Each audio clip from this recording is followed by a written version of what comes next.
Hello dear students. तो आज के इस लेक्चर में हम लोग थर्मोकेमिस्ट्री में ये सारे जितने भी स्टैंडर्ड एंथैल्पी के टर्म्स हैं ये सारे हम लोग डिस्कशन करने वाले हैं, जैसे enthalpy of formation, combustion, vaporisation, condensation, fusion, sublimation, atomisation, bond dissociation energy, solution and hydration. ये सारे जितने भी एंथैल्पी के टर्म्स हैं ये इस लेक्चर में हम लोग डिस्कशन करने वाले हैं। तो आते हैं हम लोग सबसे पहले टर्म में, स्टैंडर्ड एंथैल्पी ऑफ फॉर्मेशन। तो देखो उसको हम कैसे डिफाइन करते हैं। आपको 1 मोल सब्सटेंस बनाना है from its standard form of element, तो जितना एंथैल्पी चेंज होगा उसके लिए हम क्या लिखेंगे, एंथैल्पी ऑफ फॉर्मेशन। ठीक है, तो हम कह सकते हैं enthalpy change, enthalpy change during the formation of 1 mole of chemical substance from its most common and stable form of element, stable form of element। तो इसी को हम एंथैल्पी ऑफ फॉर्मेशन कह रहे हैं। जैसे आप एक रिएक्शन देखो, आपको मान लो कि CH4 बनाना है, तो CH4 बनाने के लिए आप कार्बन का कौन सा फॉर्म लोगे, स्टेबल फॉर्म, तो आप ग्रेफाइट लोगे। अब प्लस हाइड्रोजन के लिए आपको क्या चाहिए, गैसियस फॉर्म में चाहिए। अगर ये रिएक्शन होगा, और ध्यान देना यहाँ 1 मोल ही रहना चाहिए, तो इस पूरे रिएक्शन के लिए जो एंथैल्पी चेंज होगा वो किसके इक्वल होगा, फॉर्मेशन ऑफ CH4 के इक्वल होगा। ठीक है, और भी एक एग्जांपल ले लेते हैं। मान लो आपको एसिटिक एसिड बनाना है, तो एसिटिक एसिड मान लो अगर आपको प्रिपेयर करना है, तो एसिटिक एसिड के लिए आपको कौन कौन से एलिमेंट चाहिए, पहला कार्बन चाहिए। ठीक है, तो आपने कार्बन का क्या ले लिया, ग्रेफाइट ले लिया, स्टेबल फॉर्म तो यही है। प्लस ऑक्सीजन आपको चाहिए, तो ऑक्सीजन आपने O2 गैस ले लिया। प्लस हाइड्रोजन चाहिए, तो 2H2 आपने गैस ले लिया। इस पूरे रिएक्शन के लिए जो आपका एंथैल्पी चेंज होगा वो किसके इक्वल होगा, फॉर्मेशन ऑफ CH3COH के इक्वल होगा। अब एक एग्जांपल जहाँ पे कॉमनली गड़बड़ हो सकता है, मान लो CO गैस है, अब प्लस हाफ O2 गैस है। अब देखो यहाँ पर आपका CO2 गैस बन रहा है, देखो 1 मोल तो बन रहा है, ये भी ठीक है, लेकिन ये गड़बड़ है, CO नहीं, कॉमन एलिमेंट होना चाहिए। तो यहाँ पे आप डेल्टा H नॉट R को आप delta H not formation of CO2 नहीं लिख पाएंगे। तो एलिमेंट के फॉर्म में होना चाहिए और स्टेबल एंड कॉमन फॉर्म में होना चाहिए। अब स्टैंडर्ड एंथैल्पी ऑफ कंबशन, इसको कैसे डिफाइन करेंगे हम लोग, तो energy change during during the combustion of 1 mole of substance under standard condition. ठीक है, तो एनर्जी चेंज जो होगा during the combustion of 1 mole of substance, अब यहाँ पे 1 मोल सब्सटेंस का कंबशन कराना है। ठीक है, generally process of combustion is exothermic. ठीक है, ये लेकिन जनरली होता है। ठीक है, ऐसा हमेशा जरूरी नहीं होता है। जैसे आप ध्यान से देखो, अगर मान लो कि आपने कार्बन का कंबशन करा दिया, ठीक है, तो CO2 आपका फॉर्म हो गया, तो यहाँ पे आप कहोगे delta H not reaction is delta H not combustion of carbon या C ग्रेफाइट। अब देखो आपने C+O2 लिया, यहाँ पे कार्बन मोनोऑक्साइड बन गया, तो आप इसको डेल्टा H नॉट R को आप नहीं कह सकते delta H not combustion of carbon. क्यों, क्योंकि कंप्लीट कंबशन नहीं हुआ। तो मैं यहाँ पे ऐड कर दूँ ड्यूरिंग द कंप्लीट कंबशन। ठीक है, कंप्लीट कंबशन होना चाहिए, तो आप लिख सकते हो। उसी तरह से मान लो अगर आपने CH4 का कंबशन करा दिया, ठीक है, तो यहाँ पे CO2 बन जाएगा, H2O बन जाएगा। अब आप इसको बैलेंस कर लो, यहाँ आपका 2 हो गया और ये आपका 2 हो गया। तो इस रिएक्शन में डेल्टा H नॉट R किसके इक्वल होगा, delta H not combustion of CH4 gas के इक्वल होगा। ठीक है, अब कुछ ऐसे रिएक्शन है जिसके लिए हम लोग एंथैल्पी ऑफ जो कंबशन है ना वो एक्सो नहीं एंडो बोलते हैं। ठीक है, जैसे देखो N2+O2, यहाँ पे नाइट्रोजन का कंबशन हो रहा है, तो ये जो डेल्टा H नॉट होता है यहाँ पे ये ग्रेटर दैन 0 है, एंडोथर्मिक है, कंबशन है, लेकिन फिर भी उसी तरह फ्लोरीन का आप कंबशन करा दो तो यहाँ पर भी जो डेल्टा H नॉट है वो greater than 0, that is endothermic है। तो जनरली एक्सो होता है, जैसे इन सभी के केस में क्या है, एक्सो है, लेकिन यहाँ पे क्या होगा, एंडो होगा। उसके बाद एक और इम्पॉर्टेंट पॉइंट यहाँ पे मैं मेंशन कर दूँ कि enthalpy of combustion enthalpy of combustion is experimentally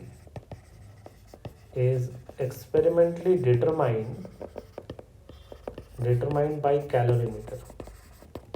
ठीक है, कैलोरीमीटर से डिटरमाइन करेंगे, और कैलोरीमीटर जो है हम लोग पढ़ेंगे आगे जरूर। कैलोरीमीटर बहुत इंपॉर्टेंट टॉपिक है। स्टैंडर्ड एंथैल्पी ऑफ वेपोराइजेशन क्या है? देखो जैसा यहाँ पे स्टेट है ना, बिल्कुल वैसे ही डिफाइन करेंगे। Energy change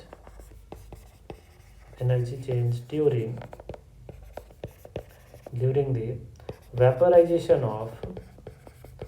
the vaporisation of 1 mole of liquid substance under standard condition। ठीक है, जैसे मान लो एग्जांपल हमने ले लिया H2O लिक्विड है और इससे H2O वेपर बन रहा है, तो आप लिखोगे delta H nought R is equals to delta H nought vaporisation of H2O liquid. ठीक है, तो इसी तरह से अब देखो सेम तरीके से हम लोग कंडेंसेशन भी यहाँ पे डिफाइन कर सकते हैं। ठीक है, तो चलो कंडेंसेशन हम कैसे डिफाइन करें, तो अब इसको आप ऐसे समझो। एंथैल्पी चेंज ड्यूरिंग द, यहाँ पे क्या लिखेंगे हम लोग, condensation, during the condensation of 1 mole of, क्या लिखेंगे यहाँ पे, गैस, 1 मोल ऑफ गैस या वेपर। ठीक है, इनटू क्या बोल सकते हैं, लिक्विड बोल सकते हैं। ठीक है, अंडर स्टैंडर्ड कंडीशन। तो ये आपका किस फॉर्म में हो गया, गैस के फॉर्म में, और ये क्या हो जाएगा, लिक्विड के फॉर्म में हो जाएगा। तो यहाँ पर जो डेल्टा H नॉट R हो जाएगा वो डेल्टा H नॉट कंडेंसेशन हो जाएगा तुम्हारा, किसका, कंडेंसेशन हो जाएगा H2O वेपर का। इसी तरह से अगर हम बात करें फ्यूज़न के केस में, ठीक है, तो फ्यूज़न के केस में हम किस तरह से बोल सकते हैं, यहाँ पे कैसे डिफाइन कर सकते हैं, तो एंथैल्पी चेंज ड्यूरिंग, फ्यूज़न का मतलब क्या, मेल्टिंग बोल सकते हैं। तो melting of 1 mole of liquid, नहीं क्या लिखेंगे हम लोग यहाँ पे, सॉलिड लिखेंगे। 1 mole of solid substance into liquid under standard condition. तो मीन्स यहाँ पे हम इसे सॉलिड लिख सकते हैं, यहाँ पे लिक्विड लिख सकते हैं, और डेल्टा H नॉट के टर्म्स में अगर हम बात करें तो यहाँ फ्यूज़न हो जाएगा, किसका, सॉलिड का फ्यूज़न हो जाएगा। तो delta H not fusion of H2O solid. उसी तरह स्टैंडर्ड एंथैल्पी ऑफ सब्लिमेशन की बात करते हैं, तो सब्लिमेशन में क्या हो जाएगा, सॉलिड को डायरेक्टली हम लोग को गैस में कन्वर्ट करना होता है। ठीक है, तो enthalpy change during the sublimation of 1 mole of solid into gas, 1 mole of sublimation of 1 mole of solid into gas। ठीक है, अंडर स्टैंडर्ड कंडीशन। तो जैसे उसका एग्जांपल हम क्या लिख सकते हैं, तो एग्जांपल हम लोग लिख सकते हैं, सपोज I2 सॉलिड है और इससे I2 गैस जा रहा है। ठीक है, तो डेल्टा H नॉट R क्या लिखोगे आप, delta H not sublimation of, delta H not sublimation of I2 solid. Similarly atomisation को हम लोग किस तरीके से डिफाइन कर सकते हैं, तो हम कहेंगे enthalpy change during the conversion of 1 mole of any substance. अब सब्सटेंस सॉलिड भी हो सकता है, लिक्विड भी हो सकता है, गैस भी हो सकता है, इनटू देयर गैसियस एटम्स। ठीक है, जैसे एग्जांपल देखो, मान लो आपके पास सोडियम सॉलिड है, आपने इसको क्या किया, Na गैस में बदल दिया, तो डेल्टा H नॉट R आप क्या लिखोगे, delta H nought atomisation of Na solid. उसी तरह मान लो आपके पास Hg लिक्विड है, आपने इसको Hg गैस में बदल दिया, तो डेल्टा H नॉट R क्या लिख सकते हो, delta H nought atomisation of Hg liquid. आप कहोगे सर इसको तो हम ऐसा भी लिख सकते हैं, डेल्टा H नॉट सब्लिमेशन लिख सकते हैं, बिल्कुल लिख सकते हैं, ऐसा भी कर सकते हैं। और इसे आप डेल्टा H नॉट वेपराइजेशन लिख सकते हैं, किसका, Hg लिक्विड का वेपराइजेशन लिख सकते हैं। उसी तरह से देखो, मान लो H2O लिक्विड है, इसको गैसियस एटम में बदलना है, तो गैसियस एटम याद रखना एटम्स में होना चाहिए, यानी कि 2H gas plus O gas. तो इसके लिए क्या लिखेंगे, delta H nought R is equals to delta H nought atomisation of H2O liquid, similarly मान लो आपने CH4 गैस ले लिया, आपने इसको कन्वर्ट कर दिया तो C gas plus 4H gas, तो डेल्टा H नॉट R को क्या लिखोगे आप, delta H nought atomisation of CH4 gas आप लिखोगे। तो इस तरीके से एटोमाइजेशन हम लोग डिफाइन करते हैं। अब आप यहाँ पे समझो बॉन्ड डिसोसिएशन एंथैल्पी क्या है, ध्यान देना। Energy change during the breaking of one mole of bond of gaseous molecule। अब ध्यान से देखो यहाँ पे क्या है, गैसियस मॉलिक्यूल के लिए कॉन्सेप्ट वैलिड है, gaseous molecule into gaseous atom. तो गैसियस मॉलिक्यूल को गैसियस एटम में कन्वर्ट करने के लिए तुम्हारा कितना एनर्जी का चेंज होगा वहाँ पे। जैसे एग्जांपल देखो, आपने CH4 गैस लिखा, ठीक है, अब इसको तोड़ दो तो C गैस हो गया प्लस 4H गैस हो गया।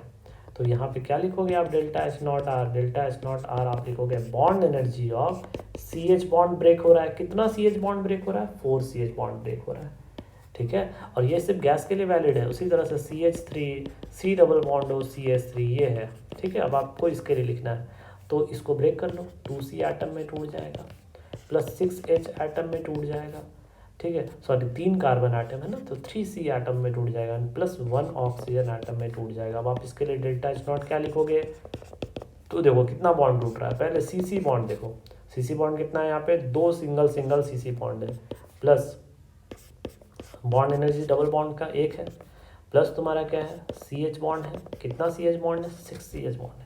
ये सारा डेटा आपको इक्वेशन खुद से लिखना आना चाहिए, क्योंकि सारे डेटाज नए क्वेश्चन में आपको मेंशन होते हैं। तो अगर आपने इक्वेशन सही लिखा तो ऑटोमेटिकली क्वेश्चन भी आपसे सही सॉल्व होगा, ठीक है। तो इस तरीके से आपको बॉन्ड एनर्जी का कॉन्सेप्ट लगना। आप ध्यान से देखो, अब बोलोगे ना सर ये लगभग सिमिलर जैसा है एटोमाइजेशन के, तो सिमिलर है, आप एग्जैक्ट इक्वल नहीं बोल सकते, क्योंकि एटोमाइजेशन में ना कोई कंडीशन नहीं है, वहाँ सॉलिड भी हो सकता है, लिक्विड भी हो सकता है, गैस भी हो सकता है, उसको आप गैसेस एटम में बदल दो। यहाँ only gases molecule is required to convert the into their gases atom. लेकिन क्या हो अगर H2O लिक्विड दिया रहे तो कोई टेंशन नहीं है, पहले आपको इसको H2O गैस में ले जाना पड़ेगा। तो इसके लिए क्या यूज़ करोगे, वेपराइजेशन, और फिर इसको ब्रेक करोगे तो 2H gas plus O gas, मतलब यहाँ पे जो डेल्टा H नॉट R लिखोगे वो क्या लिखोगे, delta H nought vaporisation of H2O liquid, तो गैस में बदल गया। अब लगा दो बॉन्ड एनर्जी का कॉन्सेप्ट, OH बॉन्ड होगा, कितना OH बॉन्ड होगा, 2H बॉन्ड होगा। तो इस तरह से डिसोसिएशन एनर्जी को हम लोग डिफाइन कर सकते हैं। नेक्स्ट हमारा टॉपिक है स्टैंडर्ड एंथैल्पी ऑफ सॉल्यूशन। इसको कैसे डिफाइन कर सकते हैं, तो energy change during the dissolution of 1 mole of solute।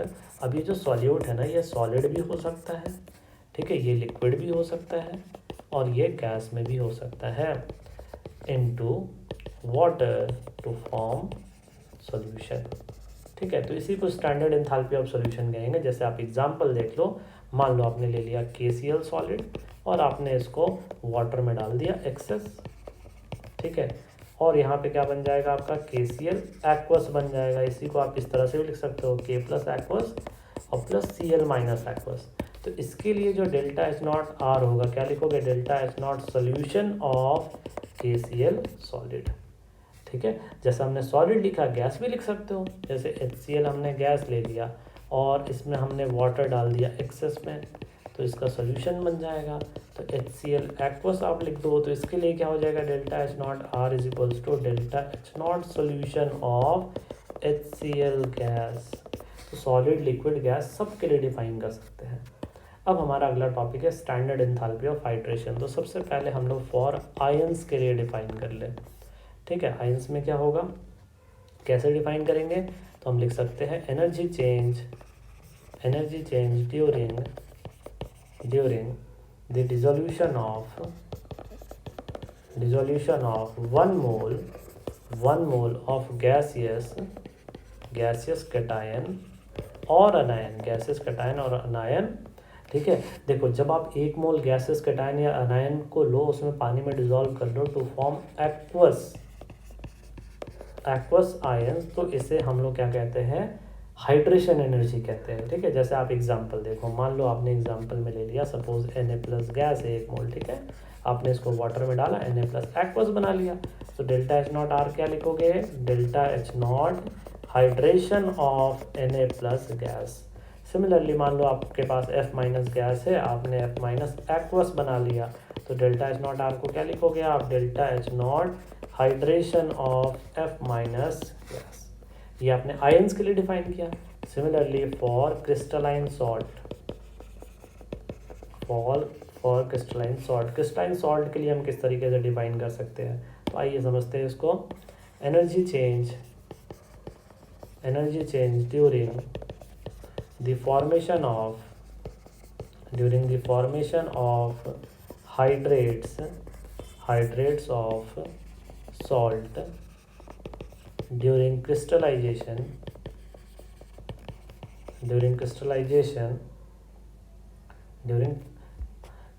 बोल सकते हो, या while reacting with moisture लिख सकते हो, while reacting with वाटर और मॉइस्चर, कुछ भी लिख सकते हो, कोई दिक्कत नहीं है। जैसे देखो ध्यान से एग्जांपल, मान लो हमने ले लिया कॉपर सल्फेट एनहाइड्रस फॉर्म है, ठीक है। अब ये 5H2O, ठीक है, लिक्विड से कॉपर सल्फेट और 5H2O सॉलिड, देखो इसका हाइड्रेट फॉर्म बन गया। तो यहाँ पर हम लिखते हैं delta H nought reaction equals to delta H nought hydration of copper sulphate solid, ठीक है। और भी एग्जांपल लिख सकते हैं हम लोग, जैसे मान लो हमने ले लिया LiCl solid plus 2H2O liquid, और इससे हमने बना दिया LiCl.2H2O सॉलिड। तो आप क्या लिख सकते हो उसके लिए, delta H nought R is equal to delta H nought hydration of LiCl solid. तो ये आपका हो गया क्रिस्टलाइन सॉल्ट के लिए हाइड्रेशन एनर्जी। तो आज हमने इस लेक्चर में सारे जितने इंपॉर्टेंट स्टैंडर्ड एंथैल्पी के टर्म्स थे वो हमने कवर कर लिया। नेक्स्ट लेक्चर में हम लोग बहुत इंपॉर्टेंट टॉपिक कवर करेंगे जो कि है लैटिस एनर्जी और स्टैंडर्ड एंथैल्पी ऑफ न्यूट्रलाइजेशन। तो इस लेक्चर के लिए इतना ही। Thank you.